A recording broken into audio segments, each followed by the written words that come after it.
Hey everyone, and welcome to The Scene. My name is Jeremy Hausma, and I am your host. My guest today is Jason Trabue. It is incredibly hard to encapsulate all that Jason has done and is doing for the music scene currently. From touring with bands like Dead Poetic, the Casket Lottery, and Vedera as their drummer, to joining Hopesfall and drumming on their 2007 record Magnetic North, to tour managing bands like Jimmy Eat World and production managing tours with A Perfect Circle, Garbage, and many more. Jason has had an amazing and vast career in the music industry. But you know what? I'll just let him tell you about it. So with that said, welcome to The Scene.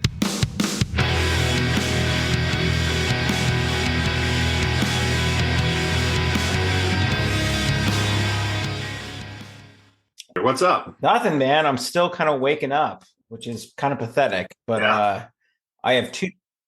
What's that? I have two kids. Okay. 6 and 3. My wife's in Africa right now, so Awesome. she's doing some volunteer work. She's an operating room nurse, so she went to Africa to do some volunteer work. So she's coming back on Sunday, which I'm very thankful for. My parents came into town and are helping out a little bit. So I was able to do this specifically because they're taking care of the kids right now. Hey, round of applause for the wife. That's awesome. She's doing a really cool thing. Yeah, for sure. Yeah, thank awesome. you. And you're in. I am right outside of Portland, Oregon. Oh, Portland. Okay. So it's a town or a city called Vancouver, Washington. I lived in Portland for a little bit. I've kind of been all over, up and down the West Coast. Kind of lived by the Canadian border in a place called Bellingham, Washington for about 6 or 7 years. But I'm originally from New Jersey. So yes. Oh, Jersey. Oh, okay. So far away. Yes, pretty far away. But I've lived I've lived in this area probably for about 15 to 20 years at this point. And okay. You're in Kansas City. I'm in Kansas City. Is that home base? It's home base. Born and mostly raised here, and came back. I was gone. I don't know, maybe 4 or 5 years, and then I came back around 2010. Okay. And I've been here ever since. So yeah, I love it. It's just quiet. It's never been. I lived in Oklahoma for a little bit, in Tulsa. Okay, but I think we would go see some shows kind of in the Missouri area if we could get up there in the early 2000s. But yeah, I'm trying to think. Would that be like St. Louis? Yeah, I think so. It's really hazy. I mean, it was like early to mid 2000s, type thing. Yeah, I get reminded that we used to go up to Lincoln, Nebraska, which is, I don't know what Lincoln is, like 3 hours maybe, not far, from Kansas City. And I was like, what? Like, where did we go see? Like, oh, we went to go see Burning Airlines. I'm like, okay. Lincoln is really close. I forgot. For being in Tulsa in that area, there's a surprising amount of shows that went through there in smaller venues. It's the stop. It's like if you're coming up from Texas, right? You can stop in Oklahoma, and then you can skip Kansas City. Or a lot of times it's like if you go to Kansas City, you skip Oklahoma. Like Oklahoma, Kansas City, and I'm lumping Missouri and Kansas into Kansas City. But it's like Nebraska, Kansas City, and Oklahoma agents view as like one and the same. So it's so annoying. It's like for us Midwesterners, it's like, oh, I've got to go to Oklahoma to see this gig, or hopefully this tour does a second leg and it comes to Kansas City. Dallas was a big one that we tried to travel to. It was pretty far away, but I think we went all the way to go see, I think it was like Thursday Thrice and Coheed and Cambria on a tour there. Yeah, I remember that. We had nothing to, so I went to a Christian college that was and we had nothing to do. So that was our thing. Like we would just the guys on my floor, we would all go travel to shows and whatnot. So we had plenty of time on our hands. Yeah. Well, what era was that? Early 2000s. Early. Yeah. Like 2002 ish is when I went there. Yeah. Nice. Okay. Only for a couple of years, but So I have a question for you. Based Yes. on your Instagram profile, just a little snooping that I did. Would you consider Hmm. yourself a Seinfeld fan? Yeah, very Okay. much so. So Big, big I Seinfeld did guy. this with Zach Gehring from May, the guitarist from Hmm. May, and we did a little Yeah. bit of Seinfeld trivia. So Okay. I'm gonna start off with just a couple a Seinfeld trivia questions for you. I love it. My All right, wife let's gave me go. a game, a Seinfeld trivia game, which is it comes with a little marble rye and a fishing pole. Oh, incredible. Oh, All so right, good. so That's awesome. let's do like three or four questions, okay? All right. Okay, perfect. Which characters lie, leading to an overly strong glasses prescription, which causes them to accidentally buy $100 worth of gum in Chinatown? Wait, so the question is which character wore the Which glasses? characters lied to Lloyd Braun? Which characters lied to Lloyd Braun? Well, Jerry wore the Right, correct. glasses. Yeah, but that's not the There's answer, one right? You're more character asking that which. was involved. Oh, it'd be Kramer, correct. Kramer. Jerry and Kramer. Yeah, yeah, Um, yeah. who ends up with the last case of their favorite pharmaceutical product after it's taken off the market and must decide who is worthy to use it? Elaine. Correct. Sponge Yes, worthy. exactly. Which character has their gym membership revoked after being too squeamish to perform mouth to mouth on the pool boy?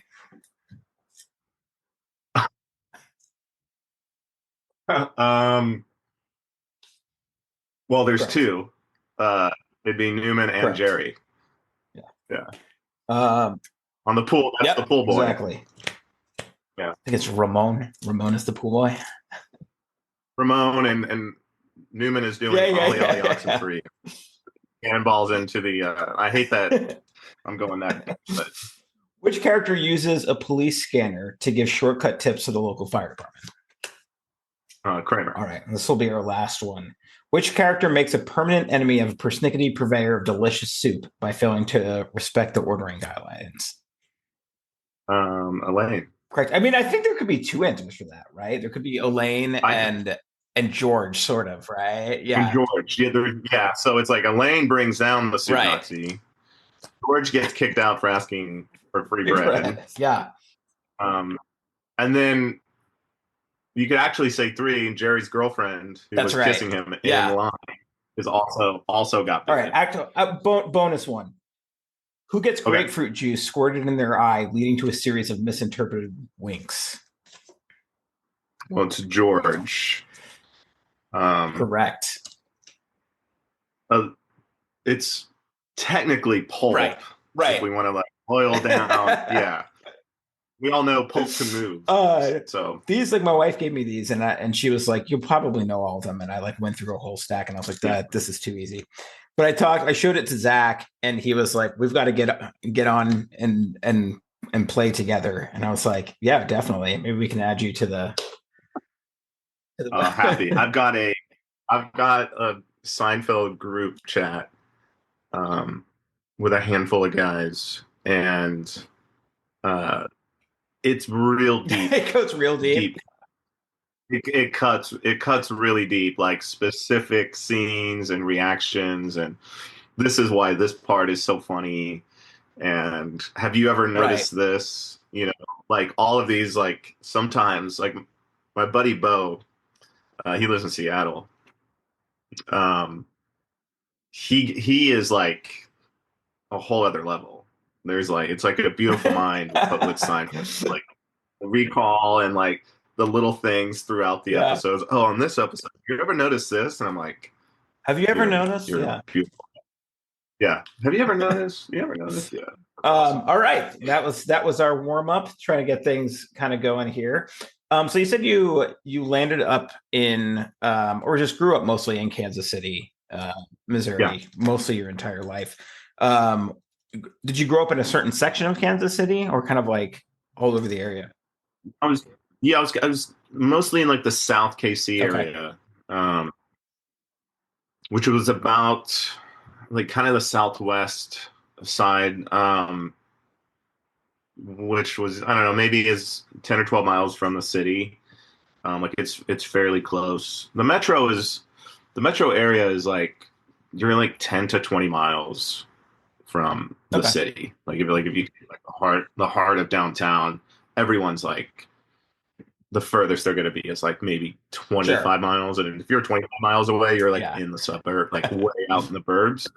Um, but still super like easy. Like we have not enough people to congest our That's highways, nice. That's really so nice. um, yeah, everyone just says Kansas City because you technically it's like I lived in Independence or Blue Springs or Overland Park, but it was like you're in the city Right. in 15 Right. minutes. So, Yeah. yeah, yeah. So, but I was technically in the southwest You must side. be a Chiefs fan. Massive Chiefs fan, You diehard must be Chiefs pretty fan. stoked. Uh, really stoked. It's been a crazy. A bunch of us were together last night, and we were just like, "Man, this is a like crazy run." Like we're not like quite numb to it because we went through so much like football sadness in the Yeah. 1990s and early 2000s, but we're like, all right, well, winning My is wife's a is diehard 49ers pretty cool. fan. So that was a Uh, really, really painful experience. But I just want to ask you, yeah. how much have you contributed to paying off the refs? Well, it's interesting because as much as we tried to pay off the refs for all those years, they refused to take They're our just coming money. around now, huh? So right now they're just starting to come around, and really we think that it's just like, we're not even giving them money at this point. It's just like they've owed us Sure. so much, from the Colts game in '95 to the Broncos game to the Colts game in '03, which we call the no punt game because we lost the game without punting. Um, the Brady game in '18 with the Phantom roughing the, passer penalty. Um, the muff punt that was called, that was overturned. It was just all this crazy stuff. So like, we just think that it's, It's payback. It's you payback know, time. Yeah. yeah, we're getting our payback here. It's like, but it's just like hyped. It's funny. Like we all love Yeah. it, just because like anything with social media the last like handful of years has just Are been, you? Are you? Are? Can we at least admit that the placement of the Bills ball was a little shady, a little shady? on the Yeah. fourth down. And the third down actually. Oh yeah, but the problem with that is that's totally like I don't know like why people aren't more upset with the Sure. third down Yes. call No. because the That. fourth Yeah. down I think call, yes. you know what I Yeah. mean? So because we were all like watching and we're like, yeah, like I'm like, oh, we got a great Yeah. spot, and then the fourth down comes yeah, it's like if that had been called a first down and the Chiefs reviewed it, they weren't going to Right. overturn it. And me as a football fan, like watched it for many years, I would go, don't challenge this because it's not going to get Yeah. overturned. I felt the same way about the Bills. I'm like, every single game is like this. If it's not clear cut, they're just going to go with the call on the Right. field. But if had you challenged the third down spot, you would have gotten a Right. first down. Right. And if you go back and watch the 49ers Super Bowl last year, in that second half, for both teams, there was like a 49ers spot too. We were all watching that game and going, these spots are absolutely terrible. Like the Chiefs got a really bad spot on a second down. They got another really bad spot on a first down where they struggled on second down to get like half a yard, and that was third down, and you're just going like, but he got the first down. And same thing with McCaffrey, like they spotted McCaffrey really bad. So if you just like watch that game, you could go through that game too and just go, these spots are not Right. very good. So it's like the same thing in the Bills game, but it happens like I don't know constantly. if So I it's don't like, know if you are on social media very much, but there's a guy who does a really good Napoleon Dynamite impression, and it's. I mean, you have to see it, but he's always like, "All hail the great Patrick Mahomes." It's like Chiefs get 50 fucking billion points. Like it's really it's really love fun. it. Man, I am, look, to quote a great professional wrestler, to be the man, you have to beat the man. Yeah. Right. And like, woo! Exactly. Ain't no one beating Patrick Mahomes right now. So it's like, just deal with it. If it was fixed, I hope everyone has been betting on the Chiefs and just like making buku bucks this year. You know, like you should follow Out of Context Ric Flair on Instagram, because it's freaking hilarious. I'm gonna find that. Yeah. Are you a big even it's funny, Josh Allen even said that to an extent. Like, to be the champs, you got to beat the champs, and we're like, all right. Are you a big wrestling fan, or were? Yeah, like late 80s, early 90s.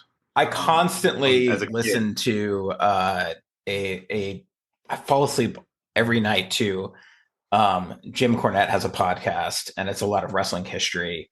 It's like Smoky Mountain Wrestling, you know, kind of the older stuff. But he reviews a lot of the newer stuff too. So I don't even watch wrestling. He is. It's really funny, but yeah. I don't know what's going on in the last 25 years or 30 years with wrestling. There's definitely that like part of it was like such a big culture in like the mid to late 90s. Like you couldn't like NWO and stuff like that. Yeah, you couldn't turn on a TV without seeing it. So like everyone kind of like followed it to an extent. But like me and some of my friends, like we just think that like 80s, mid to late 80s to that pre NWO era is like the funniest. Yeah. Ever. Like we constantly will like send stuff back and forth. We just think, because it is like, it was, the storylines were crazy. You knew it wasn't real, but I was 9, and I assumed that the Undertaker was an actual dead human being that was walking the earth. You know, and only Hulk Hogan could beat him. Yeah. So, well, sometimes like in the morning, we'll brush my son's hair and we'll be like, styling and profiling, baby. Like, dude, like, and we use another buddy of mine. He's we send Flair stuff all the time. He's great, man. One of the best promo people in the entire world. Oh, dude could. And it's my buddy Mike, and he'll go on Instagram and do these. He's a big Chiefs fan, and he'll make Chiefs related.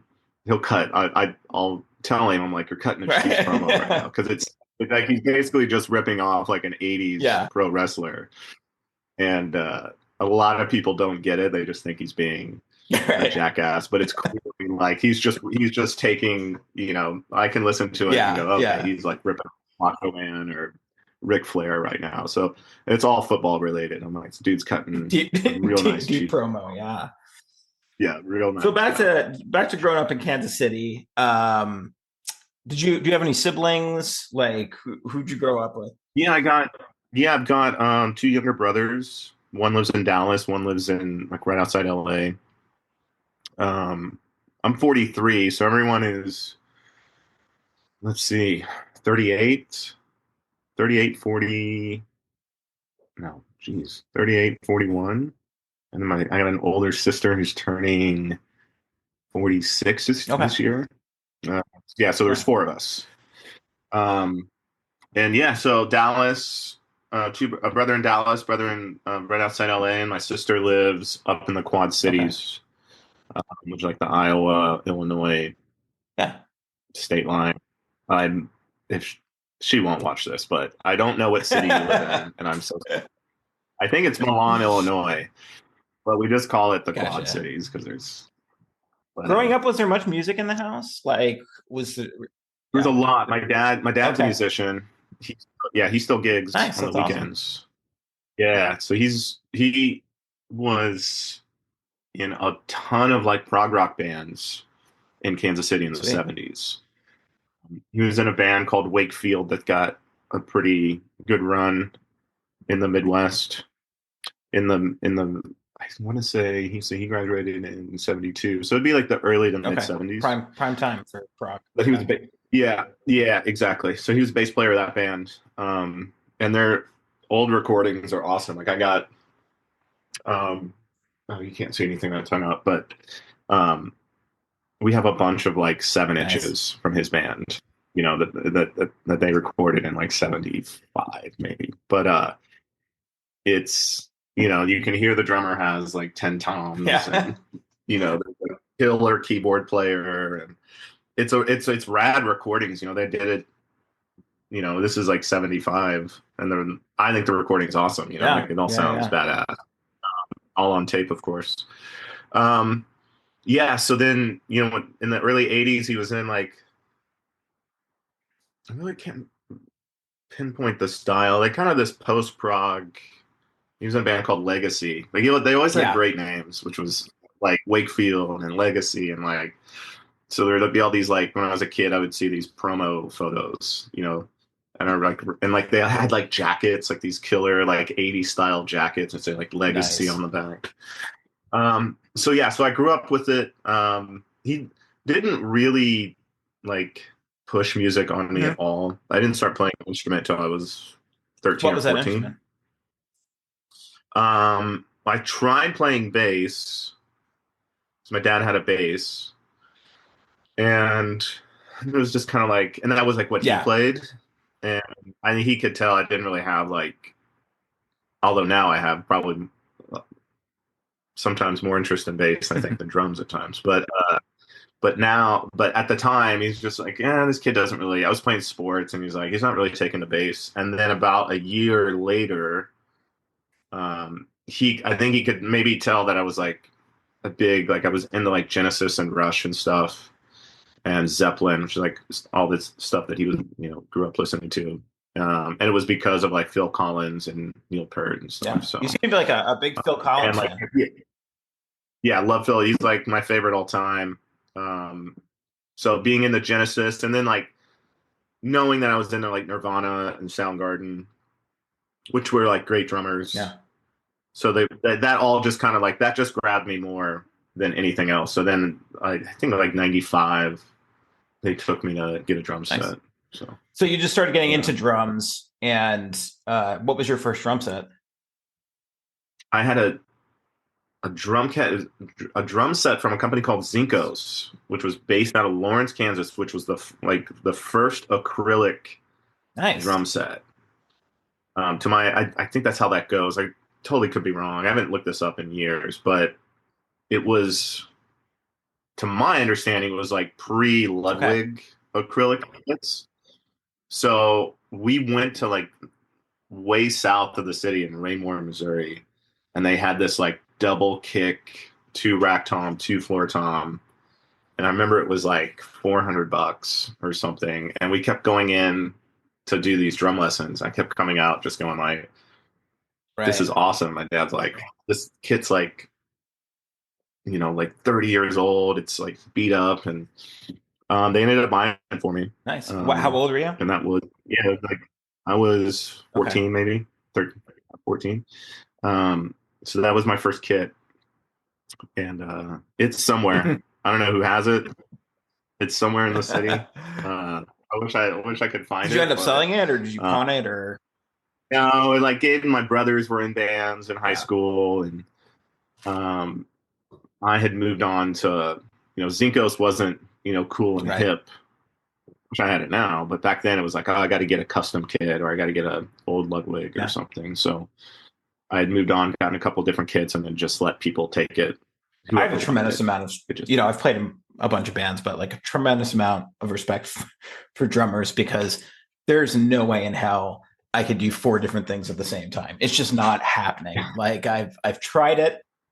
I can get a basic yeah. beat going, but it is, yeah, I don't know what it is. I'm just It's, not coordinated enough. Like my mind gets, yeah, I think, I don't really know what it was that, other than like Dave Grohl bashing the drums, which, in like 92, I saw the Nevermind video and just thought that was yeah, awesome. And there's like that meat and potatoes of it. And then there was like the Phil Collins, like 20 piece right. drum kit. And, Tom Phil's, yeah. you know, Yeah, like tom fills everywhere and cymbals everywhere, and you're doing stuff that I was like, I could never really do that. But it really wasn't until I heard Weezer and Pat Wilson that, you know, and I love Pat Wilson. I think Pat Wilson is like one of the most underrated drummers ever.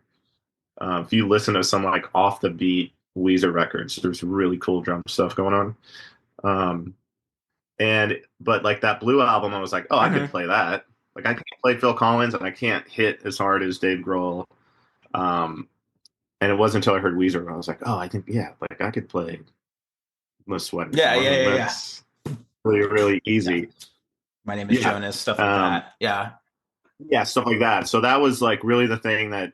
And then once I started doing that, it was like, oh, this maybe isn't as intimidating as I thought. Because I always had pretty good coordination. Like I played baseball and some growing up, and um, like the hand-eye coordination stuff was Yeah. pretty okay for Yeah. me. It's really kind of amazing Yeah. because I see like my 6-year-old, we don't let play video games a lot or anything like that. But we took him to a birthday party recently, and there were kids his age there who were just, it was like an arcade, who were just like so coordinated at what they were doing. And Oh like yeah. I said to my wife, she's like, I hate him playing video games. And I was like, yeah, but like his hand-eye coordination is not as good as these other kids. And like he could be like, I don't want him in video games all that much too, but the hand-eye coordination, he's going to be playing different sports and stuff like that. Like it's kind of, Yeah. it's just amazing how rapidly that develops like that, you know? You know what's really good for that, and this is the only game I have on my phone. Um, like I hate being on my phone, but Lord knows I'm on it all the time. Is Okay. Tetris, Yeah. because it's like for me, it's just kind of like I feel like it Yeah. helps. So I'm in Just the kind mental of. health field. That's what I've been doing for the past 12 years is like this is my current office. And there's been studies about actually Tetris and PTSD for veterans. And yeah, Oh, and that there's really? some kind of like neurological thing that happens with Tetris that has kind of like a calming effect Nice. on Yeah. things. So I find that really really interesting, like in that. Yeah. I'll do that, and there's a couple things that I'll do just to like kind of turn my brain off. I don't really have an issue with that. I'm pretty good about it. But sometimes if I'm just like overworked or there's too much going on, it'll be like I'll just play Yeah, Tetris. Um, or I'll like I love jazz music, so I'll listen to jazz. Or sometimes I'll just go. There's a great jazz club in town. I'll go up to the jazz club and watch because like I wish I was better at jazz than I am because it is there's so much going sure. Yeah. on, and if you're listening or watching it, for me, like I'm trying to just like watch, especially like a real fast jazz tune. It's like okay, like what fuck? There's like So much. Yeah. a lot.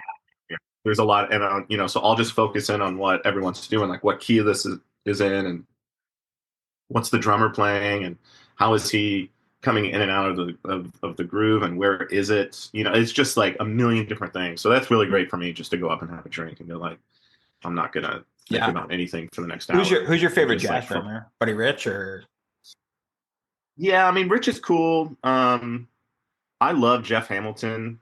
I studied with a guy named Todd Strait. Also, Todd's one of my favorite jazz drummers, and Todd lives up in Portland. Um, and Todd he kind of comes from the Jeff Hamilton Mhm. school, which is like why I wanted to study with him. He's from Kansas City, and he was here up until like 2021, I think. Um, So, but Jeff would be like my favorite. He's just so smooth, and you hear everything that he does. Where like some jazz drummers, like you'll struggle to hear ghost notes and definition of the symbols sometimes because it's just all about how they're digging into it. But with Jeff, it's like, and Todd as well. Like you hear every single stroke Yeah. of the stick. Like yeah, it's awesome. And but Buddy Rich is like the You know that god. there's Buddy Like Rich references in Seinfeld? Yeah. oh yeah, I'll take you outside and show you what it's like. Let's see how you do up there without all the assistants. Dude, that one is probably the best. It just is I've never heard those tapes, but apparently they're insane. Oh, they're cool. Oh, they're great. They're great. I think they're on YouTube. You can find them on YouTube. Like it is, and it's the way they're delivered, obviously, in the show too. Yeah. Like the fact that when that story came out, I remember we were like, "There's no way that these are Buddy Rich lines." And you find out that it's true, and it's like, how smart to recognize these tapes that you hear years ago. Like, you know what? This would be really funny. Let's put this in the episode. I'm gonna have to I'm gonna have to take a break and explain this on the podcast for people. Yeah. The first time I heard that, like the Jason Alexander doing I'll take you outside and show you what it's like. I remember just like, being in high school, and I was just like, I'll take you outside and show you what it's like. Holy shit, this is like, this is next level, like intimidation, because you've got someone screaming at you and they say something where you're like, I got to think about this for a second. Yeah. And if I have to think about this, the way that this guy is threatening me, this guy's probably going to kick my ass. Yeah. So I'm like transitioning in my mind. It's funny because in this podcast, like I love free flow conversation. It's just, it's just kind of like how it goes. And then I'm like, oh, right. There's questions that I probably should ask. Yeah. And I just want to know, like, what are some of the first bands you got involved in? That I was like listening to? No, just in terms of like started playing with. Did you play in high school or? Yeah, so I was in, whatever bands in high school that, did nothing and, were terrible. And then in 99, maybe 2000, I can't remember. There was this band in Kansas City called Reflector, and Reflector was on this label called Status Records in Southern California. But Reflector and the Casket Lottery and the Get Up Kids were like this kind of like trifecta band. Like they played together all the time. So if you would go to a Reflector show, there would be, if Casket Lottery wasn't playing, Casket Lottery guys would be there, or Get Up Kids would be there, and we all liked Reflector. They were a really cool trio. Well, the band split up. I think this was 2000. I think they split up in 2000, and I wasn't doing like fuck all with music. Like I was trying to be in bands and just wasn't having a ton of success. And then I just got on this Kansas City music forum randomly and was like, here's some influences. I think I wrote something like Sunny Day, and was listening to a lot of Jimmy Eat World at the time, and like, I don't know, Snapcase, whatever I put down. And the singer of that band like sent me a message on the forum. It's just so weird. I don't know if you remember how forums used to. Like, oh yeah, totally. I mean, there was a whole New Jersey they would like forum. Zigzag. Yeah, right. So you would zigzag, and it was so hard to follow it. And he just was like, "Hey, I used to be in this band Reflector," and I was like, "Oh shit." And Jared, like, I think was falling out of the scene a little bit because he was like a fairly religious guy, and that wasn't, I wouldn't say frowned upon, but just like he just didn't gel with a lot of people. I didn't give a fuck. Like I just want to play music, so I was like, this guy's like into religion. Like I don't care. He's a really cool songwriter. We just went and met like a Denny's. Nice. And he had this bass player, this great guy, Jeff Stevens, a ripping bass player. And they were just like, let's start a new band. And the band was called Trelease. And it didn't really go a ton of places, but it immediately had like, gave me credibility in the scene. Yeah. Because of Jared. Yeah. Because of Jared and Reflector. And Reflector had, the drummer of Reflector was Jake Cardwell, who owned CNC drums. So I don't know if you know CNC custom drums, but so there's like this whole intertwine with Reflector and the Kansas City music scene that's still kind of lives on today because of Jake and his Right. involvement, Yeah. you know, Awesome. music industry with its drums. So, um, yeah, so we did an EP, maybe two, or I think the second one we didn't finish, but um, the bass player of this group, Shiner Yeah. from Kansas City, which we were all, huge fans of. His name's Paul Malinowski, and he took us up to Matt Talbot's Okay. studio in Champaign, Illinois, and we cut like a 6-song EP there with Nice. Paul. So we went up there for like 3 or 4 days, and EP's awesome. Like it's a cool Yeah. EP, all on tape. It was like right around the time they did the Egg, Shiner's The Okay. Egg album, um, and like I'd love that record, and I had like the same drums as Gherkin, like a Blue Vista like kit, and I was like, just make the drums sound like you did Yeah. on the Egg. Like, okay, cool. And they kind of do, playing not nearly as good, but it was a cool EP. Sounds great, and that kind of like gave a little more credibility because I think knowing that Paul had done that record and we had gone to Matt's Yeah. studio, and then from there it was like Dead Poetic. I got a gig with them after that. Well, going back a little bit, how did you get into the scene? Like, there's a gap between Phil Collins and Yeah. like Sunny Day Well, Real Estate. like getting into the scene was just like anything else. Like I just went to Yeah. shows. Like once I started playing drums, I just went. There was a place called New Earth Coffee House here in town, which was all ages, and it was at a church, and they mostly did Christian shows. Um, and then there was a place called G Coffee, which was more secular, but like that was really kind of about it, unless like some places. There was a place called Daily Grind, which wasn't, I think, doing shows really much in the late '90s. So I either had to wait for like a record store to do an all ages show, or go way out to like Olathe, Kansas, which was half an hour from us to go to this coffee shop, or would go to the city to go to this church that had a venue in the Yeah. basement. And you just met everyone there. Like it wasn't, even though they were doing just a lot of like Christian bands, there was a lot of like we would call we would call them fake Right. Christians because we'd be like, yeah, I love Christian music.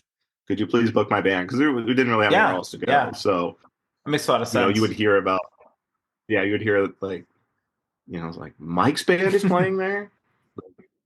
Pretty sure Mike is like 19 with 2 kids Yeah. and is a terrible person and worships Satan, but he was able to convince them that his band was all God Right. loving.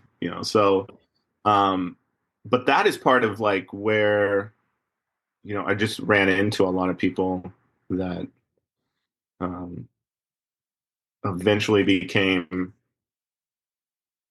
I don't know, the scene kings of Yeah. Kansas City. People that hung out till the wee hours in the By morning. that time, you also had the rise of like Tooth and Nail uh, bands. I would say around the Yeah, late '90s, early yeah, 2000s. they're like Pedro the Yeah, Lion was was. on They and were, yeah, still are a big fan of Pedro, but that was, I would say Bazan was probably the leading. I'm 43, so all of the guys around my age, like Bazan, led the charge of like leaving your yeah, religion a yeah. little bit. And you had a lot of like So adjacent stuff too. Chad Johnson had God, what was the name of that label? It's killing me. Takehold? Was he? Yeah, Takehold. oh no, Chad had Yeah, Take Hold. that's Yep, right. And so, yep, like, while it was not necessarily like a Christian based label, like, you had yeah, bands like 238. Hopesfall was on there. Um, Hopesfall did No Wings to speak yeah, of. I believe was on Take Hold or something before No Wings. Maybe I think it was maybe whatever right. the case. But um, I saw when I was doing Dead Poetic, I think, or how did I run into Chad? I think I ran into Chad maybe after Hopesfall. I can't remember, but I mean, we all like Right. 238. You know, yeah, I still think that second record is really good. It doesn't get enough. Does that matter as a breaking point, or are you talking about Regulate the Um, Chemicals? like That is regulate the by chemicals. far one of my favorite albums. Uh, Yeah, it's a yeah, killer I record. got It's a I got to killer record. talk with Jake Brown about it. Who Jake is the bass player who played on Regulate the Mhm. Chemicals. I think it's probably one of the most underrated albums out there. Like, Yeah, it's awesome. um, Like it sounds yeah, really good. it sounds fantastic for the age Um, that it.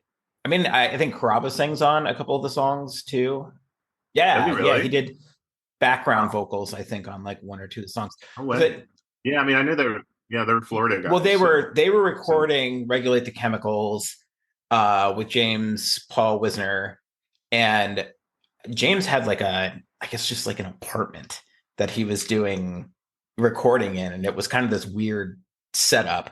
But I think Chris was laying down vocals for "The Moon Is Down" at the same time, so there was oh, just some okay. cross, and I think Chris Staples was like, "Hey, do you mind singing on like a couple background vocal stuff?" That's awesome. So they Yeah, I got had him, no yeah. idea. So to do that, there's like a little bit of video of it as well. That's crazy. I've talked to Caraba many times about that era of music. Yeah, Um, and he's never mentioned that. I also don't think I've ever mentioned 238. So yeah. like, If you look on the but CD, is it on yeah, it says there? Chris Caraba appears Wow. via courtesy of Tooth and Nail Records. Okay, that Um, makes sense. I think I've only, I think I've only owned a illegally burned copy of that oh, record. And then it was hard to get. yeah, Like I remember like I had a buddy that had it. We couldn't find it anywhere. You had to go to yep. You like had a to go to a Christian Christian bookstore to store get it. to get it. And like it's like walking into a Christian bookstore. Like, you're a 238 Right. record. And like, we don't know who that is. Like, okay, fucking whatever.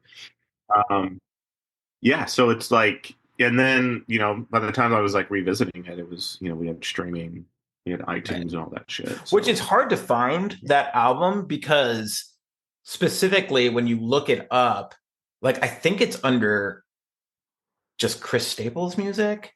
Like under Discover that's right. America Yeah. on Yeah. Spotify, Yeah. yeah, it's Yeah. dumb. It's really weirdly Um, placed. And I'm not sure why that is, but yeah, and like who knows who's in yeah. charge of it? Like, I don't know if that's Right. Staples doing or um but I don't know who owns the rights to that record. I don't know if it's Tooth and Nail. I think Um, so, probably. and I'll say, like, as much as I like that record, I don't think like I have like two friends that really like it as well. I think if they did like an album or like a vinyl release, I don't know if it would get any Right. movement at all. Like, I don't know if there's enough people that give a Right. shit about it, which Yeah, is I sad know. I because know. it's a I would say record. that when that came out, like just some friends, because like I said, I was at Oral Roberts University and we had friends who were kind of into the scene and stuff like that. And like, because you're Christian, you're like, what Christian music can I get my hand, like cool Christian music can I get my hands on? And like one of my friends was like 238, like listen to them. And we happened to go see them at this really, really small coffee shop. And what I remember about it was like I felt so bad. There was like nobody there. There's maybe Yeah, like 5 to 6 people there, like watching, and they look. And I talked to Jake about this too, and he was like, I don't know. I was like, they looked. Chris was sick.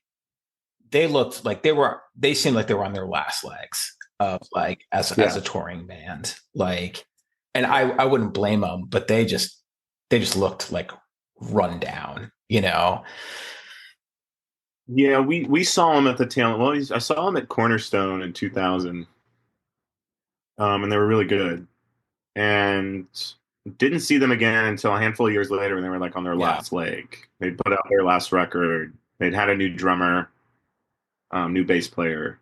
I think the guitar, Chris and the other guitar player were maybe the same, Yeah, they're pretty or good. it was good. I think it's Kevin and Chris were the kind of like the Yeah, Yeah, Kevin. Yeah. Yeah. And it was like it was a little rough. It was a Yeah. little rough. Like, yeah, they didn't have the strongest rhythm section with them um, It was at probably the that You Should Be point. And Living. They were probably touring off yeah, of that. Yeah. yeah, Well, let's yeah. And let's get back it was to just really quickly. Dead Poetic. How did you hook up with yeah. those guys? And That was kind of random. So in 2003, longtime good buddy of mine, Sam Hoskins, great drummer. Sam got a gig with Project okay, 86. And so that's 2003. And I think Project maybe did a tour with Dead Poetic. Um, and then in '04, beginning of '04, um, Sam calls Nathan Richardson, who's like one of my longtime best friends and the original yeah, drummer for Casket Lottery. And so he calls Nathan and is like, "Hey, you want to go do this gig?" And this was like really the first time that like me playing with Casket Lottery had come up. So it's like um, before they had split, there was a couple things that Nathan was going to do, and we would sit in his basement and play Casket Lottery songs. And he's like, "All right, well, if I can't ever do this Casket gig, like you should go do it." And so this started in like '02, '03, maybe I can't remember. But anyway, so he goes to do Casket Lottery. Kind of ends up splitting up, so he goes to do this Dead Poetic gig, and they tour with Papa Roach. nice. Uh, which is funny. So he's out on the gig, and he calls me. I would probably say once or twice a week he's out doing this gig and just like chit chatting, checking in, and that's around the time that he is talking to Appleseed Okay, Cast to take over the gig for them, and so he's out with Dead Poetic. He's like, I think I'm gonna go do Appleseed Cast. I'm like, okay, cool, and yeah, he's just like they've got like headlining shows for the rest of the year. Like, do you want to do it? And at that time, Trelease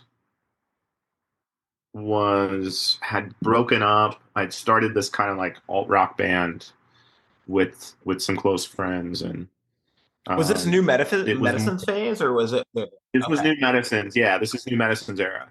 And so I was so Trelease had broken up, which was like something I was really trying to.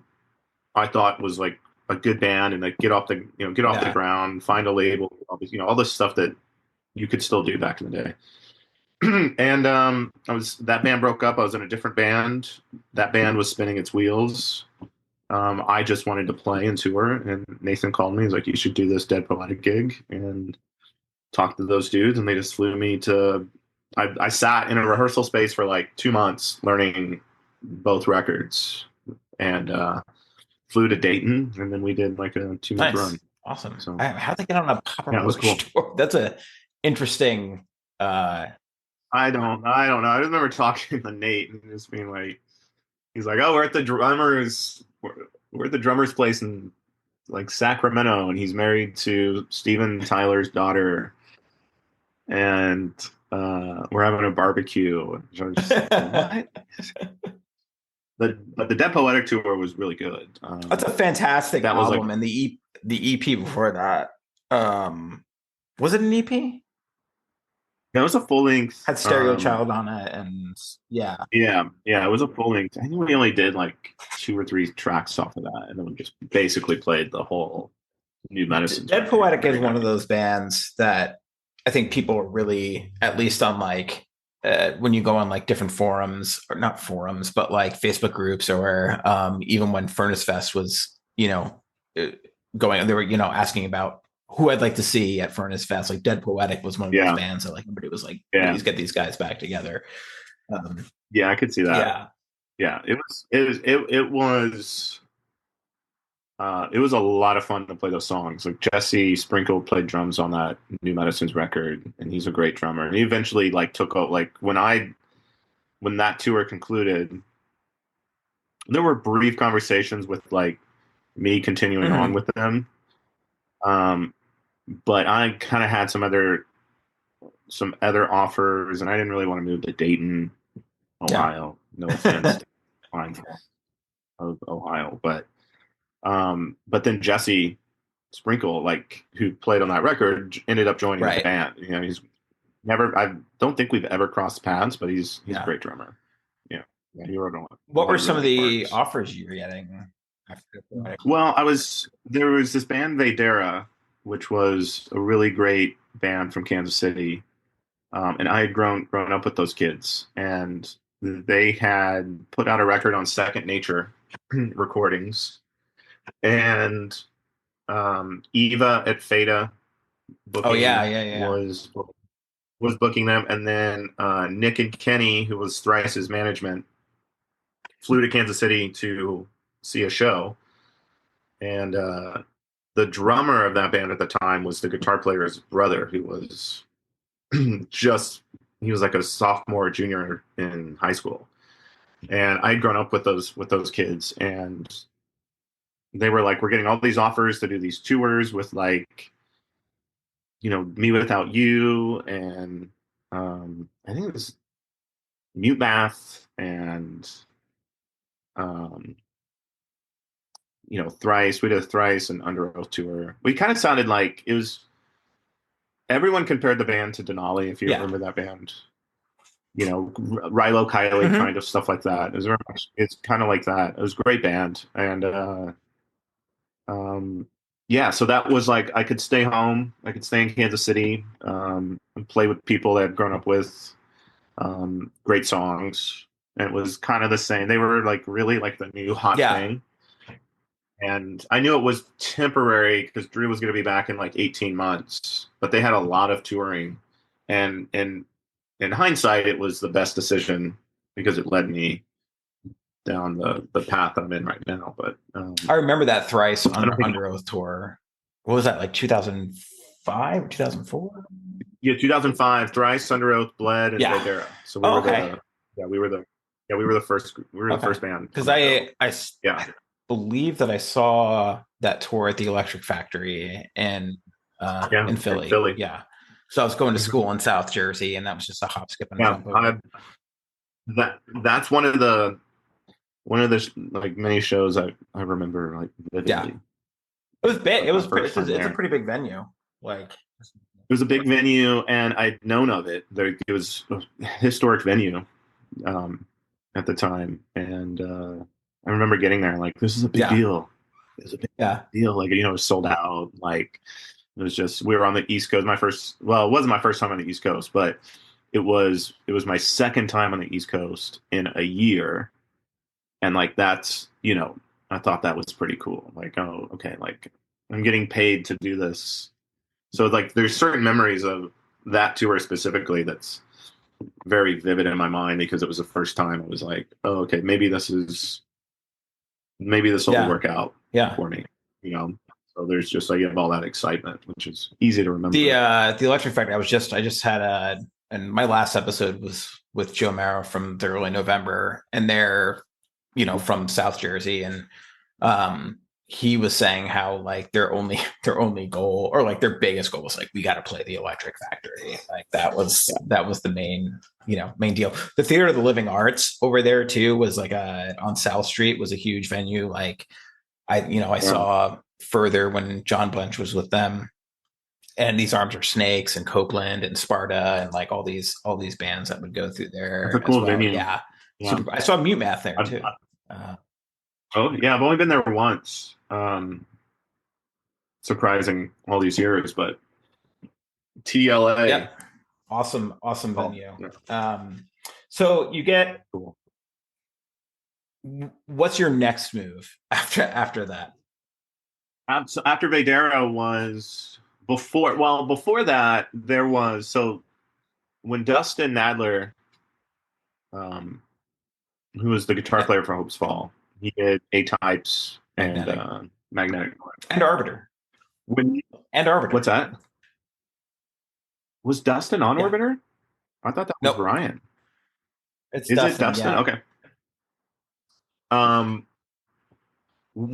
So Dustin leaves Kansas City to join Hopesfall as they're like writing A-Types, and they go to do that record, and um, Adam Morgan quit. Right. So Dustin calls me in, when was that? End of '03, maybe? Whenever it was. So they're in New York cutting that record. And I remember Dustin like calling me and like Morgan quit, but Adam Baker, like is gonna come in and do this record. And he and I like talked like, oh fuck, like it'd be cool if you could do this record or whatever. And I'm like, oh well, I'm because they had seen me come through. Or no, how did that work? This was after, so so he calls me to tell me that Morgan left. I'm gonna fuck up the story, but when I was with Dead Poetic, we stayed with Josh and Dustin in North Carolina, Charlotte. Charlotte, and so Josh and Dustin give me a copy of the record, and we're like, they'd come to the show, and they were like, oh, Dustin's like, oh, it could have been cool had you been able to do the record or like whatever. And it was just kind of like this brief conversation where I was like, yeah, like that would have been awesome, whatever.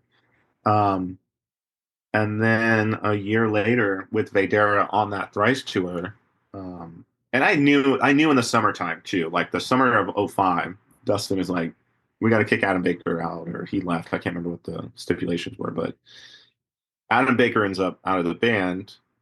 And I think Morgan came back to fill touring. In for some stuff. Yeah, and but didn't want to be in the band anymore. So they were like, "Hey, we're gonna come to this thrice gig in Charlotte." And I kind of knew then, just because of all the conversations that Dustin and I had. He's like, "In January, when you're done with this tour, you get through the holidays, like fly to Charlotte, and we'll play through some stuff." I was like, "Okay." So yeah, I went out there in January of '05. And that was the next step. Once then, Vedera had all this touring done or ready in '05, and I was just like, "Well, your brother will eventually come back. I love you guys, but I can go actually be in a band and write a record, and like this is your guys' thing. If it's not going to be permanent for me, then I'm going to move on." So you were mostly like touring drumming. You weren't necessarily concrete. I was hopping around. Yeah, didn't care. Like I was like, whether you're going to, I was like, you're either going to put me in the band or not, or don't make me move. Like I didn't want to move to Dayton. Vedera had Drew Little, who's this insane drummer. He's so great. Even when he was younger, it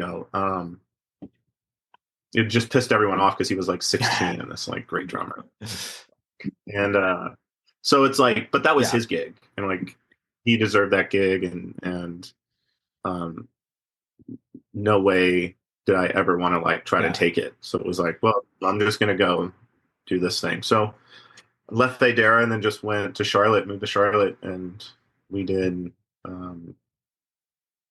Magnetic North. Wrote it, recorded Mike it. Watts, right? Mike Watts. What's that? With Mike Watson. He did A-Types too, right? A-Types. I think he did the Orbiters too. Yes, he did. Yeah.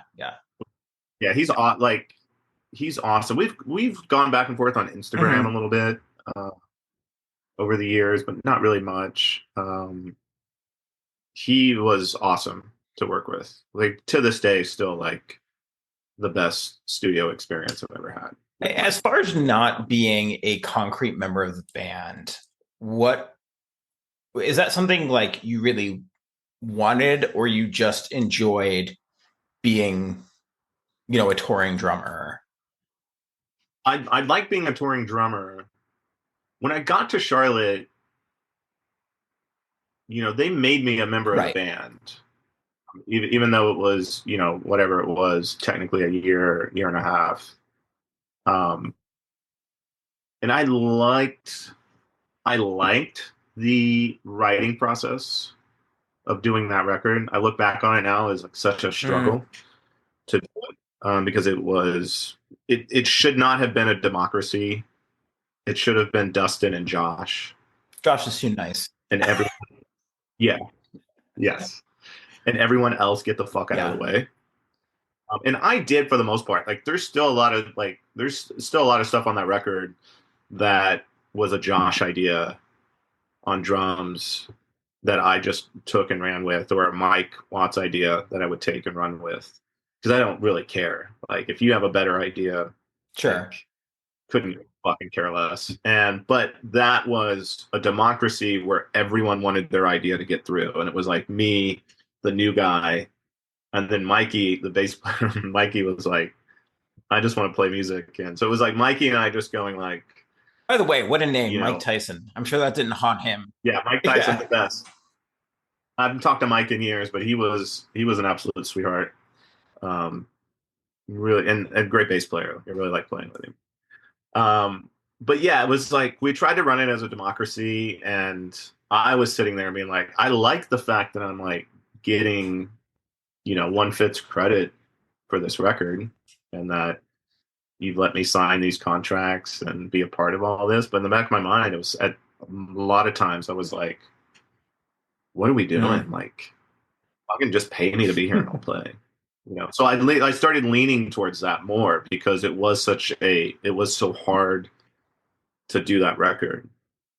We were rehearsing and writing every day, and it was just like, it was constant. Do you think it was because like maybe it's uncertainty. something you weren't used to as well, being like a concrete member and just kind of like, hey, your input is as valuable as anybody else's? No, because I had been, with Trelease, which was a band, that first real band that I was in. There was a band for 3 years, and we probably wrote 25 or 30 songs, but it was very like Jared led. Okay. So Jared was the singer songwriter, and Jared would come in with the song, and like if it wasn't flowing right, Jeff and I would say something, and Jeff and I would put our spin on it, and we would find. And still to this day, it's a lot of like the favorite songs that I've been a part of was like that first band, probably for many reasons, like nostalgia, being a big part of it. But I think because that's always been my favorite way of writing, is like there's a guy that's going to lead the charge, Sure. and I just need you guys to help me get to the finish line. I need you guys to push me through, because like I can play guitar and I can't fucking write a song to save my life, but I understand like what the guitar and bass are doing. So if you could just come up with the cool shit, like maybe I as a drummer can understand what you're doing and help you get to where we need to go with it, whether it be with dynamics or anything. So it wasn't that I wasn't used to it. It was just and I love the record. I went back and listened to it somewhat recently. Well, I guess maybe last year, for the first time in a long time, and I'm like, this is a cool record. It's like a wonderful record. Like, yeah, yeah. It's a natural evolution, like, oh. I think, from A-Types. Like crossed a little bit with Satellite Years. Like it's a little bit more evolved, a little more ethereal. Because of Dustin's. Yeah, I think that's the cool part about it, is that it's Josh and Dustin were able to find the best of both worlds. Like I really liked the riffs on A-Types, like a lot. Like I remember when they gave me that record, I was like, there's some fucking killer riffs here. I know people trashed that record when it first came out. I love it. I think it's amazing. Yeah. I think it's great. And I was just going like, you guys trash this all you want, but this is fucking, there's some killer guitar stuff happening here. And then I think it blended with Satellite Years. So I think that, and I only recently thought that because I hadn't listened to it for a long time, but I was like, oh, okay, we did a pretty good job of representing, I think, what the old school fans wanted, and then what those kind of new school Hopesfall fans were used to. I know the goal, at least for Arbiter, because I've talked to both Jason, Josh and Ryan on this podcast. But like when they came into Arbiter, that Mike Watts, I mean, Josh told me this, was like he wanted them to get into a headspace of Magnetic North and Satellite Years, like a mix of that together. Yeah. Yeah, and I've listened to it a couple times. I think they did a pretty good job. Is it Arbiter? Yeah. Is that what it's called? I think I said Arbiter earlier. I'd like to apologize to my old friends. But no, I think I kind of it's funny that Mike said that to them because I could hear that. And that's what I really loved about Mike working with him was like he was able to bring out the best of the band's sound without compromising. Because Mike didn't produce A-Types. He was just the engineer on that record. So when we went to do Magnetic North, I just felt like Mike understood the band and he understood, you know, maybe A-Types was too soon. Sure. You know, maybe it steered too far away from the sound that had made the band popular. So I don't know, he just like really, I think was able to give the best of both worlds. How much how much money in poker did you take away from Josh and it was Jay. It was mostly Jay. Josh I don't think ever played. Dustin maybe, and his ADD would not allow him to play for longer than 20 minutes. And then Mikey was like sneaky good. Mikey was sneaky good. Like you just would not suspect. Jay though being the aggressive veteran poker player. I think did you play common cool or on your side or yeah. I'm a very like strategic conservative poker player even to this day. Jay likes to like go back and forth and switch it up, and I'm just trying to catch him when he's on the wrong side of things. But yeah, we played a lot of poker. So. Just getting a little bit into the nitty gritty of Magnetic North. Like, first of all, what's your favorite song on that album? The one they didn't put on? Jesus Christ! Don't even get me started. Well, that's the point. Did you talk to Josh about that? Oh yeah. Because I asked him. I said, "What was the moment that made you quit?" And he was like, Saskatchewan. It was like when I got the call from Jay that said that they were leaving that out of the record. It was funny. Just get that conversation's a really funny conversation, just because he was like, the label was like, nobody wants like a 14 song, you know, track. And he was like, I fucking do. Like it's my. Well, listen, Josh, the owner of Trustkill, he might be. You were the one to put out a statement about it. I put out multiple statements like fuck this guy. Like, because I didn't have a dog. I mean, my dog in the fight was this was my record. Like, bro, I don't know. Like, I was like, I don't know you, dude. Like, there's no reason for us to have beef. Like, so like, why are you doing this? Like, why are you ruining this record? And it was just in spite of Josh and like Josh's feelings towards the label, and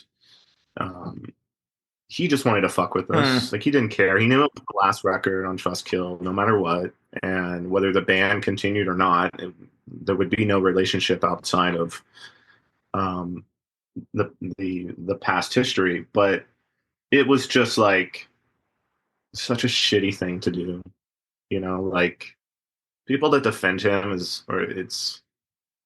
I just don't get it. It's a business decision. He's in the business of making money. Okay, one song is make or break.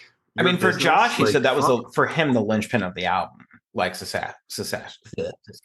it's we all, speaking with Jay and Roe, our management, and the band. If there was one thing the band could agree on, it was when you got to Saskatchewan on the record, it took a completely different turn. And if you listen, I think there's a release out there with it now. I got an email a few years ago, or I think they were texting me a few years ago. You can listen to it on Spotify. There's a bonus. Yeah, and there was good. I think a release. There were some demo releases too. Out. Yeah. And they're like, Saskatchewan's going to be on it. I'm like, okay, cool. Where was that supposed to be placed in the? I've always been trying to figure out where that was supposed to be placed. Yeah, so it was supposed to be right after the title track. Okay. If I remember correctly, there's the song Magnetic North, which is like a minute and a half, maybe. And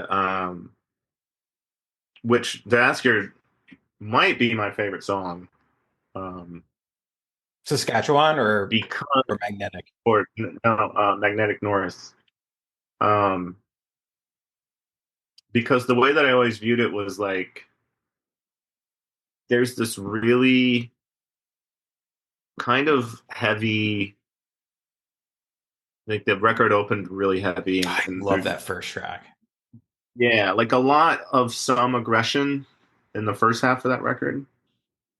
And then you got to Magnetic North, and it was really big, and it's like weird half tiny drums and weird noises, and Jay's vocals are just like ascending. Like it was this. I remember in the studio, and when it was getting mixed, was just like, this is the best song to break up this record. Like you've got the first half of it. Here's the title track, and here's this other half, which is also still aggressive at times. But you had, if you go back and listen to it, there's the Canon and Devil's Concubine, which was one song, but we split it into two tracks. But that was one song. There's Head General Hospital, which has like a very long outro to it. I think there's like one other track in there too. There's like the last track on that record, which is like Paisley, I think it's called, 90 or something. Yeah, Paisley. Yeah. So there's it just broke everything up, and even Saskatchewan is like a kind of drawn out, long. There's a lot happening in it, you know, especially during the bridge. So we were like kind of fast and aggressive and moving, and then the second half is a little more like drawn out and just tells a completely different story too. I feel like as fans, we really got robbed in terms of touring off of that record. Yeah, you know, I think so. I've always. I think that's the one thing you can find after everybody quit. You can find like maybe Swamp Kittens being played with like Jay with like a totally different band going on at that point. But like sometimes the guys will play live. They'll play RX. Is RX the contender? Yeah. RX the pre-contender, RX contender, RX contender, yeah, which seems like an insanely hard track to play live. Just it seems like there's a lot of timing changes in it, or I could be wrong, but like it. I think it's probably it was the easiest. I think that was like the easiest. I would have thought like Ad Vacation Ad would be the easiest because it's got the most like solid. And that's easy. Yeah. That one and RX were really easy for me to do because those are both kind of like up my alley. So they'll play that live sometimes now. Like I think they played it at Furnace Fest. But that's one of my favorite tracks. But like there was no obviously touring off of it. This album comes out. That album came out in a really seminal part of my life. Like there's a huge amount of changes going on. Like I had just broken up with like my girlfriend of 4 years, and I was like, "Fuck this! I'm moving to Seattle." Like you know what I mean? Like it was a huge album in terms of that. So. Well, it's one of the strangest breakup albums right. That I've ever heard. Jay is a very interesting and unique. Yes, he is. I can never figure out what the fuck he's talking about, but it's mostly he. A lot of it was, and I would never put words in his mouth. I interpreted just being around him every day and the struggles that he was going through with a past relationship. It was all a lot of that. Yeah. And I think some struggles, other struggles in that he was around. Not necessarily maybe even his life. Like I think maybe there's maybe a part that I remember him saying was a fuck you to Mm, Trustkill in there somewhere. Very subtle. But a lot of it is like like an old right. ex. It's uh remember like getting really focusing in on the lyrics when we got before the record comes out, you have to approve all the art and all the thank yous and all that bullshit in there. And I remember like going through and going like, oh, I've actually got Jay's lyrics and like listening to it at home. It's going like, fuck, man, like what is Yeah. going on inside that head? Like but in a Yeah. cool way. But like, I did think I'm like, this is. I remember thinking, I'm like, this is the one of the more interesting breakup Albums. Yeah. records because really at that time that was um I feel like him putting like a past relationship to bed and a couple of years later met his wife, his now wife. I think they got 3 kids. a few Yeah. kids. Yeah. Yeah, and yeah, I just got a Christmas card from them with a new baby on it. And I've been um, fortunate enough to hang out with yeah, the band. I think like I randomly during their Arbiter run at contacted Adam was like I would it's like, hey, do you mind if I brew beer for you guys just for the album release and we can like I'll just ship it to you or whatever. So we got into correspondence like that. And so we nice. still like text or not text, I'm sorry, like message each other. And when I went to Furnace Fest, we ended up me and Chad, Austin, not Austin, I forget what his last name is, just Chad Waldrop and Adam all got beers together and just kind of hung out. Nice. Um, Yeah, those are good yeah, dudes. I mean, Those are Josh dudes. is really, really nice. They all were so like when I moved there, they all were, nobody needed to be nice and cool to me, but they Yeah, were all. Everyone just was like, everyone that knew the band just like immediately made me feel like I was at home. Adam included. Like Adam was the OG drummer, and Chad was an OG member, and we'd see him around town, and it was all all like good. Yeah. chill. Now, where was the band like? Jason, whatever you want to say, like you can say it, or were you just like, No, I don't know. That's never. I've never really asked anyone. Uh, I'm better now these days, but I never asked anyone if I could say anything. I was living in LA. I'd moved. The band broke up, and I moved to LA, and so the record had been out, and Jay was talking about getting new members, and I'm living in, I think I was staying down in like Long Beach or something, and this kid had reached out to me because I had made some posts on like a MySpace, and I'd gone to like a torrent site. I was like, if anybody wants yeah, demos that maybe belong to Trustkill or Saskatchewan, I was like, if you want Saskatchewan, here, go yeah, fucking get it. Like, so I got online and was like, you guys can have this song. Like, fuck this guy for taking it off, and which Josh did not like. Not Josh Grabel, I think was is his last name. Um, he didn't love that, you said you guys were doing and some hard drugs, like, just an idiot. So what happens? So this kid ends up like messaging me. It's so funny. I've never done a drug in my life, and like I'm just like trying to think of what like there were no drugs right? around, like my time in Hopesfall whatsoever. And but this kid just did like some radio or I don't even know what it was, but he just like sent me a message. He's like, hey, I'm a Hopesfall fan, and I see that there's this stuff going on, and it seems interesting and crazy. I'm like, yeah, call me. Here's Yeah, my number. Like, I don't give a shit. So he calls me. I remember like at this bar, like in Long Beach, and I'm like, hello. And he's like, hey, this is so and so. I'm like, yeah, yeah, what's up? He's like, do you care if I hit record and just ask you some questions? I'm like, yeah, let me go outside. So I just remember like pacing back and forth on this sidewalk, and he's like asking me questions. And I was just like, yeah, fuck this guy. Like this guy, fuck. Like it just sucks. I was like, we worked really hard on this record, and he basically broke up the band. And I mean, it's our decision, but like when you've got some dipshit that's like trying to sabotage your record, it doesn't make you want to go out Right. and work hard for Right. that guy, you know? So, and then that kid messaged me and was like, after he had talked to Josh Grabell, and was like, yeah, he's saying you guys were doing like hard drugs and this stuff. And I go, well, I just remember one of the last things I said about it. I was like, if his rebuttal is these guys are doing hard drugs, then he doesn't have fucking anything to Right. say.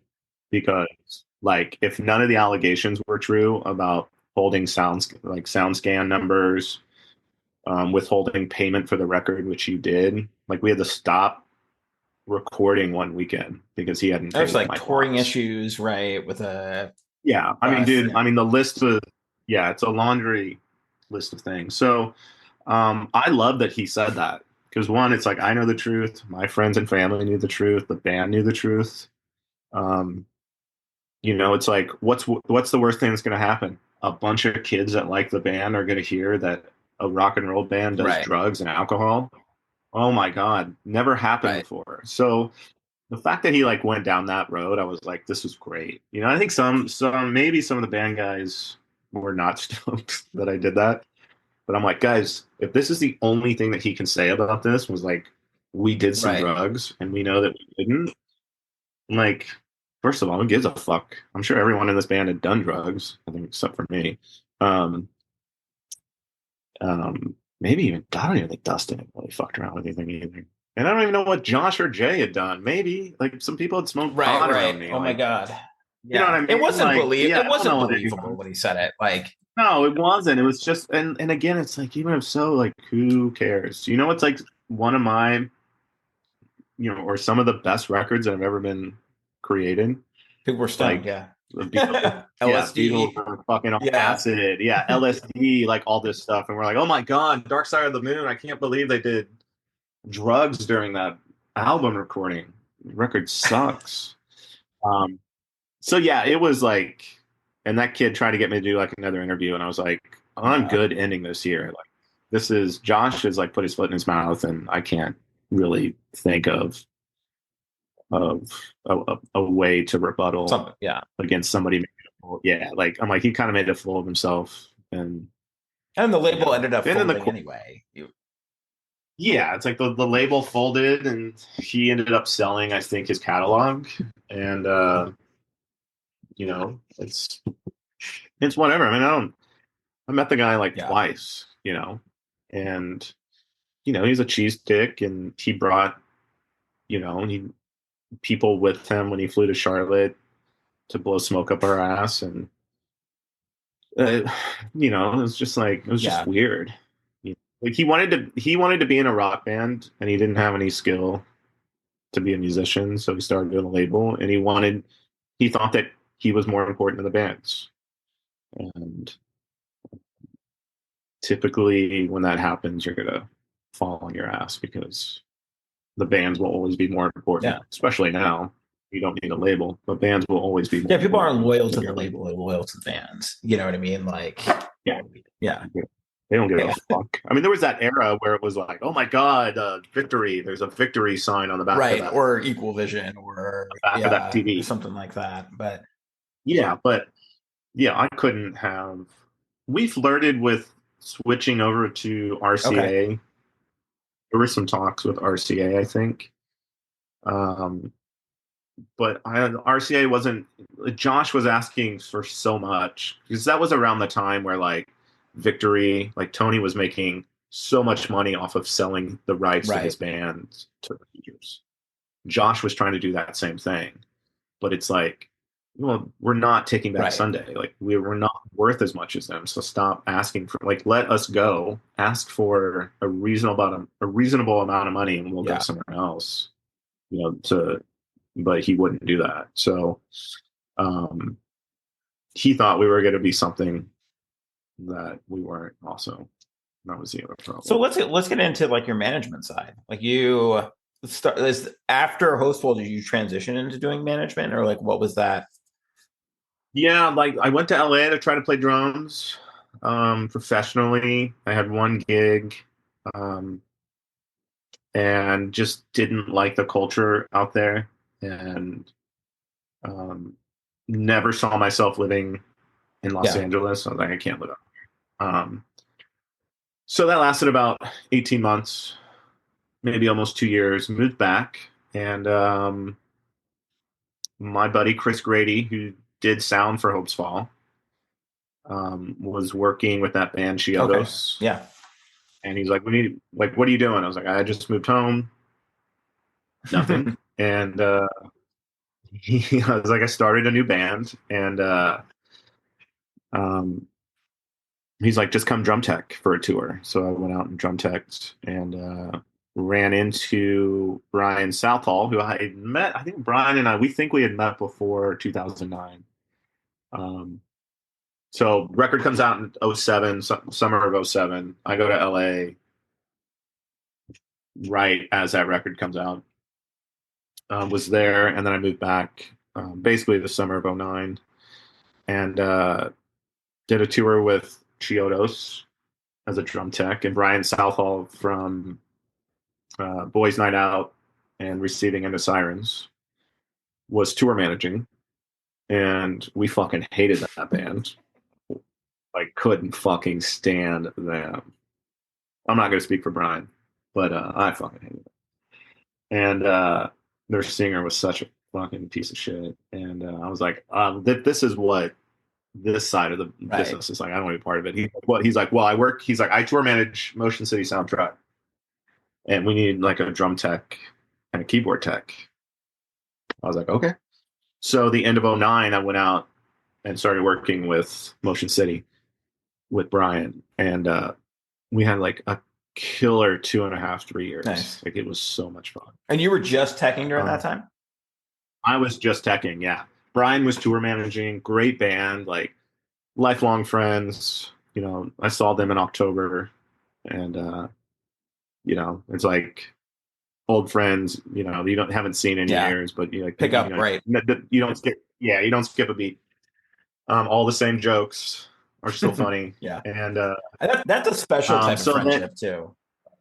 yeah, and so we did that for 3 years, and Brian moved on to tour manage All Time Low, and Riley Breckenridge, who is the drummer of Thrice, because I'd become good friends with those guys years prior, because Thrice had split up, and Riley was drum teching for Jimmy Eat World, and he was gonna leave because he was getting married, and he just called me. I was like, "Do you want to come do this Jimmy Eat World gig?" Yeah. I was like, "Yeah." Like, in a heartbeat. So beginning of 2013, I went and did that, and that got me into the Jimmy Eat World is managed by John Silva, which John manages like Foo Fighters, and yeah, he managed Nirvana and Beastie Boys crazy. and Nine Inch Nails, and by Beck and Queens of Stone Age, all these great bands, and got me involved in that camp.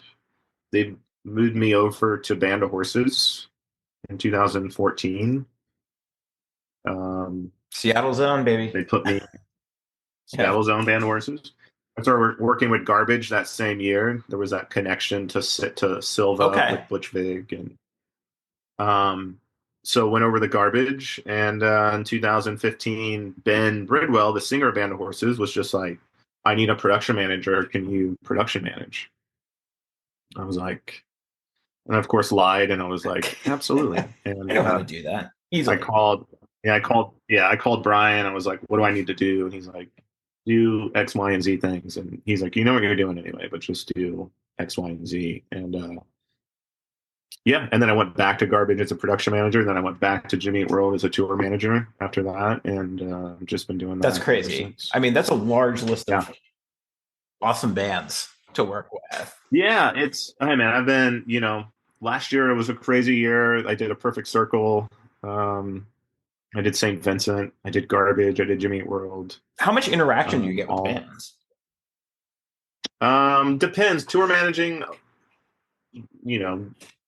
everything. Jimmy's I tour manage, so my interaction with the band is heavy. St. Vincent I was tour managing, so my interaction with Annie was everything. With Maynard, I just production manage. So my interactions with Maynard is strictly, you know, whenever he wants to Right. talk to me. Right. Uh, but he's a really nice guy, He seems and good, yeah. yeah, no, he's cool. But yeah, on the production side, just it's few and far between. With Garbage, I've been with them for so long. My interactions with them is a little bit more than I think maybe a lot of production managers, just because I've been there for 10 years and I'm one of the recurring faces over the Yeah. years. So like if we have new crew coming in, it's like you gravitate Yeah. towards the familiar face. But from the production side, like not that much because you're the first one in, Right. last one out. You're tour managing. You're in when the band gets in. You're out when the Yeah. band goes out. So really just depends on like what side of the aisle I'm on. What's like one of your favorite aspects of, say, doing production, and one of your favorite aspects of doing the tour managing? Production, I think my favorite thing is it's a lot of, especially on the bigger tours, it's a lot of logistics and I like logistics. Like I like making the show happen and having a crew that if you give enough information to and you give them the things they need, they're going to succeed. And um, yeah, I like just building that show, and I like being the guy that's like working with the local and the rest of your touring crew to make sure that this show Yeah. happens and like there's no issues, so that when the band comes in, they don't. The best shows are when the bands don't say fuck all, because that means nothing Right. happened. Right. Right. You Right. know, like it's. I was doing like when Maynard would come off stage, we would walk to stage. That's usually when the conversations would Sure. happen, which are like 5 minutes before the show. I'm like, geez, okay, we're talking about this. But the best is when you walk off stage and like you're looking for notes and there's no Yeah. notes. Okay. Cool. That's Yeah. awesome. Yeah. So we just did this really great show. With tour management, I probably like that less. Um, and I'm like very particular about who I tour manage. Um, Jimmy's are great. Like they are, They just seem like an amazing, wonderful, nice. Like yeah. Jimmy Atkins just seems like His, a amazing human being. oh, he's the best. On all of those guys are historically are known as the nicest guys in Yeah. rock and roll. And when people are like, "Oh, you work for Jimmy Eat World," Jim Atkins, nicest front guy in rock and roll. And I think, and I've told him this before, I'm like, you guys get, and I know it seems cliche, and maybe it's not hip and cool, but to be known as the That's an nicest amazing thing. band in an industry full of complete Narcissistic, like, yeah. comebacks, like that are still popular and still working and still out. Yeah, I get it. They're outdrawing you and they're doing better numbers. I get it. But like they have such a reputation, it would take, you know, a Netflix psycho murder doc The to downfall of Jim tarnish Atkins. that. Yeah, yeah, to tarnish these guys' reputation. I've become close with them over the years because we come from a very same Yeah, upbringing for sure. in all aspects of our lives. From when we were kids to when we were in bands in high school playing shows to playing VFW halls. And they're a couple years older than I am. They're about 5 years before me. But it's like the same trajectory. And they just wrote some Yeah. bangers, got on the radio, but they're the same. I didn't meet them until 2000. Well, I met them in 2010. We did an Australian tour with them, but we didn't really spend any time with them. Um, that was worth anything. But so 10 plus years knowing them, they're the same now as they were 12 years ago or 11 years ago when we met. And I'm sure that they were the same in Right. 2001 that they were in Yeah. 2013. So What's your favorite Jimmy Eat World record? Um, Clarity. It's a cliche answer, but like me and my friends, we really liked Static Prevails. It was, um, like upbeat, and there was more upbeat stuff, and Tom sings a little bit more on it. We liked that there were two singers. But when Clarity came out, it was like, you know, there's those times in your life where a record Yeah. hits and you're going through, like I'm going through this transition. Like, do I really want to listen to Right. this like aggressive screaming music all the time? Like, I want to find other things. And yeah, Clarity came out, and you're like, oh shit! Like, okay, this is cool. What's a band you So wish that you had toured with or could have gotten the chance to tour with? Whether that's even just like being on the same tour or like playing with them. it's a good question, man. Um, every band that's popping in my head right now, I'm like, nope, we did a festival with them. Nope, we did a little run with them. Um, no, we did shows with them. You're so experienced. Yeah, this is a well, it's if anything, it just is the amount of time that I've been in this business, and touring, which is 20 plus years. Um, damn, that's a really good question. It's probably like some old cat. Like I've never seen Paul Yeah. McCartney, you Yeah. know, and like he's just at like, I'm not gonna ever see Genesis or Phil. Um, that boat has sailed, but I mean, anyone else I've wanted to see or like have been on festivals with, Yeah. like Springsteen. Saw Springsteen at a festival. It's not, got up on stage, watched a It's few amazing. songs, fucked off. So like,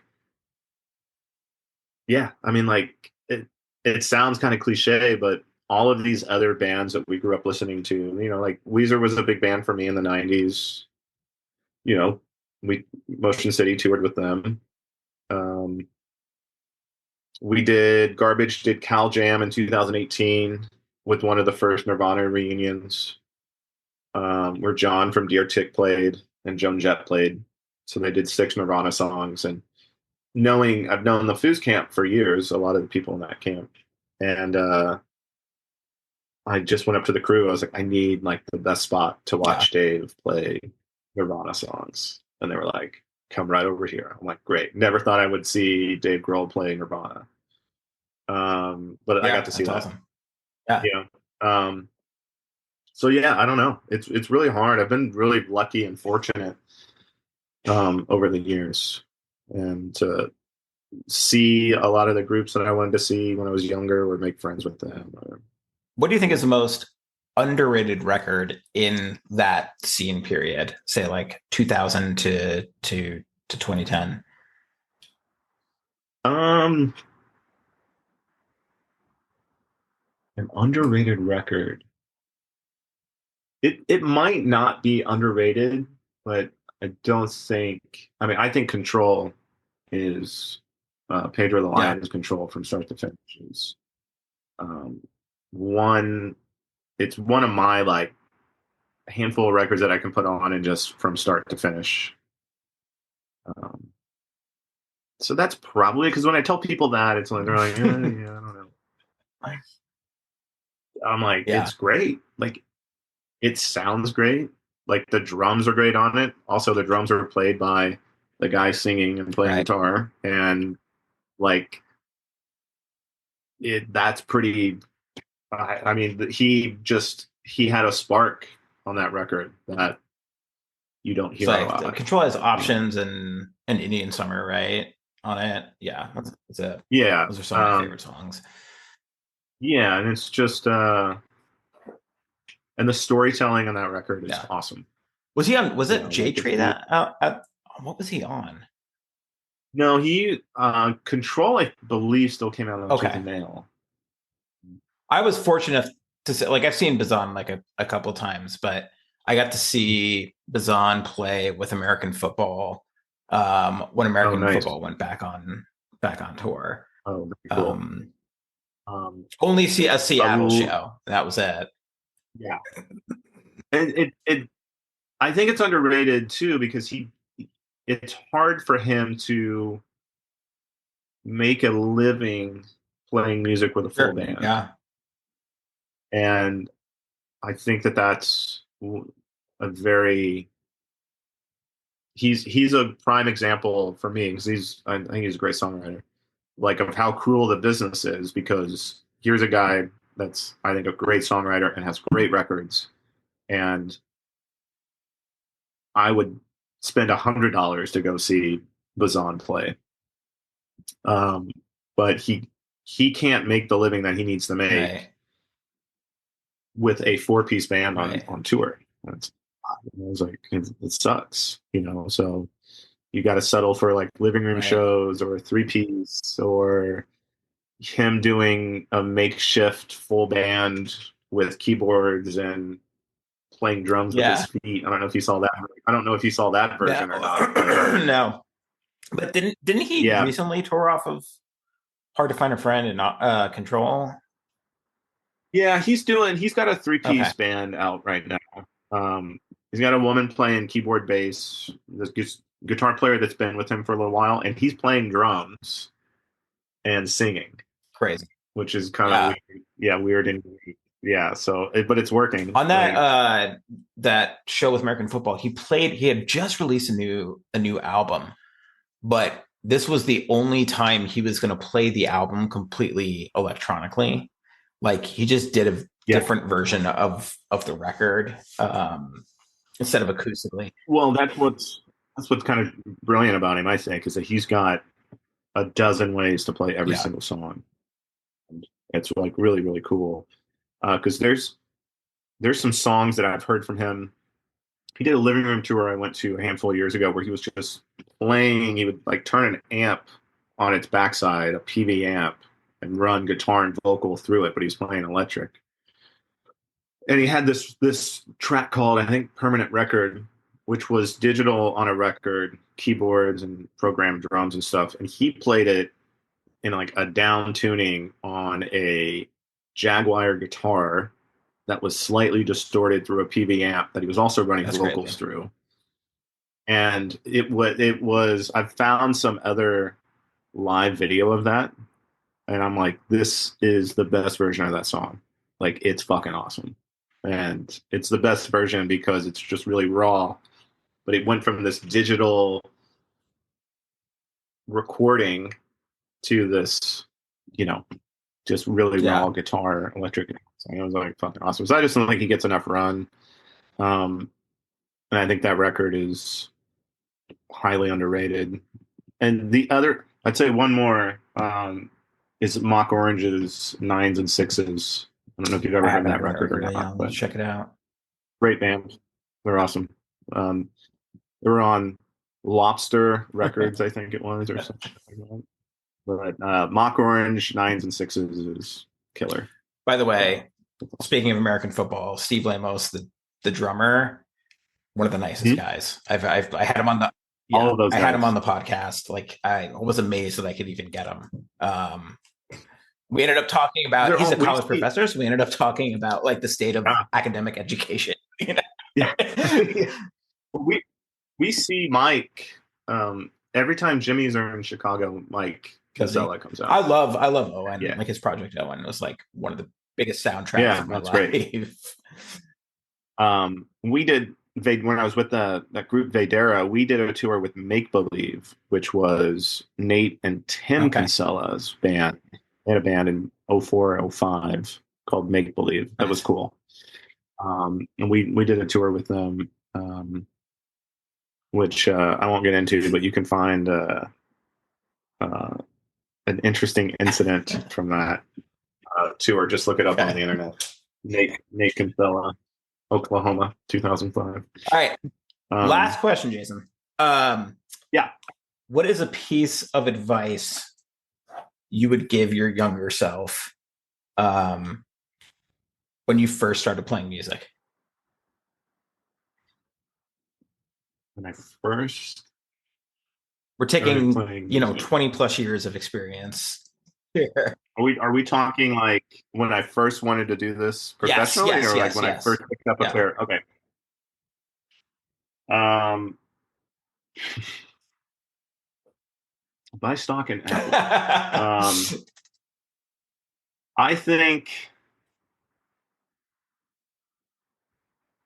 Oh man, do you want the real answer, or you want the No, I candy want the real coated answer. answer? Yeah. Um, and this is all probably hindsight, but I would probably tell my younger self to um, maybe think about doing Hmm. something else. Maybe going to school. Maybe warn him of the ups and downs of the Sure. industry, and like how hard it's going to be to stay sane and to stay Yeah. sober and to not fall into the pits of this really selfish industry. It's the most selfish thing that I've Hmm. ever been a part of, and and that can be like a real struggle at Yeah. times. So I would warn myself of that and say, like, if you aren't looking to get involved in a cesspool of people like Josh Babel from Trustkill and all of the people that you've come across that you thought were friends and just wanted something from you because you could give them Yeah. something, um, maybe think about doing something else. It's a kind of a sad answer, It's but the truth. because I love Yeah. the industry. I love the industry that I'm in. I just have to avoid the bullshit that the industry is, and I've settled very nicely in the positions that I'm in. I make a great living around great Yeah. people, and I'm one of the most fortunate people that I know, um, for getting to do what I get to do and having it provide for me, and um, so I don't take any of that Sure. for granted. But it's not without its struggles, like Yes, anything of course. else in life. Yeah. But you sacrifice a lot, and I don't think that young people realize like how much you sacrifice in your time and your relationships Yeah. with people, and um, what you really have to give up. Because next thing you know, you're 40 years old, and you're just like, I've missed a lot. Yeah. Like friends and family are important to me, and there's been a lot that I've Yeah. missed. So I'm trying to do a lot That of catch makes, up. As my parents turned 70, yeah. this past. So they've been incredibly supportive. But you wake up one day and you're like, oh Yeah. yeah, they're not always going to be here, and you have missed a Yeah. lot. I was talking to You know. the lead singer of this band called Polar Bear Club, and Hmm. we were talking. His name is Jimmy Stat, and I asked him like his last tour that he did, like what was that like? And he's like, all I could remember was like just depression.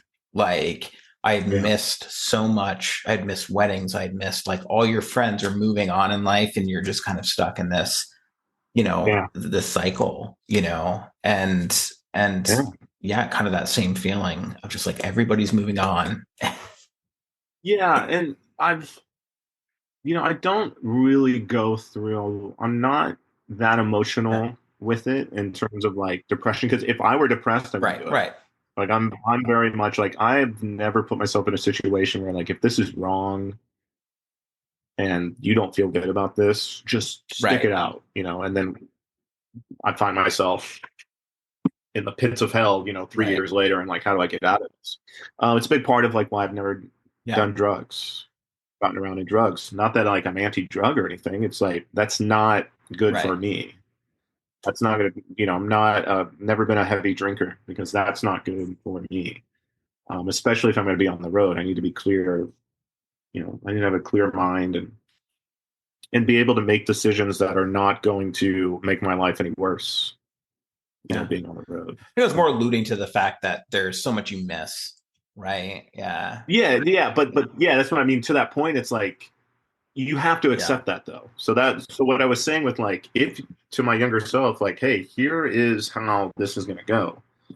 And right now at 20 years old, if you're willing to accept that, and I don't know if I would have been to say like, you're going to miss all of these things. At times, you're going to have no money. At times, you're going to have a bunch of money, and then you're going to be confused with what you want to do, and you're going to be taken.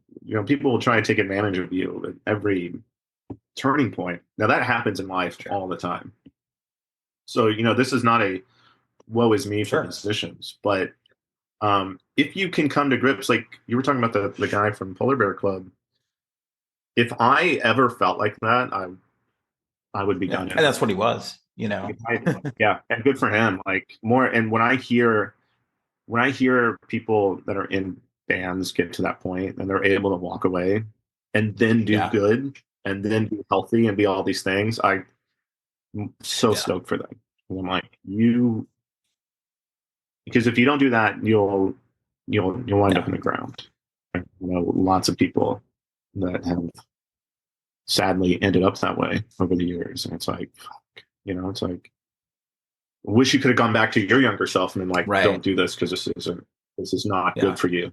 Like you can't handle being away from the people you love and not having that normal life. Which I tell people all the time. I'm like, oh, I just hate my job, and I'm like, you make good money. You work 9 to 5.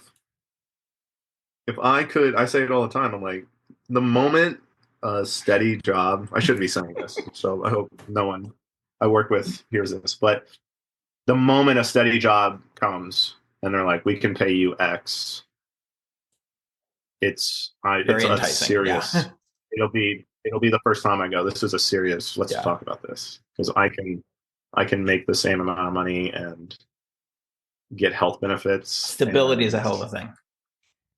Yeah, stability is, and everyone looks for stability at some point in life. So I've been able to find it in the industry that I'm in, like a pretty good stable life.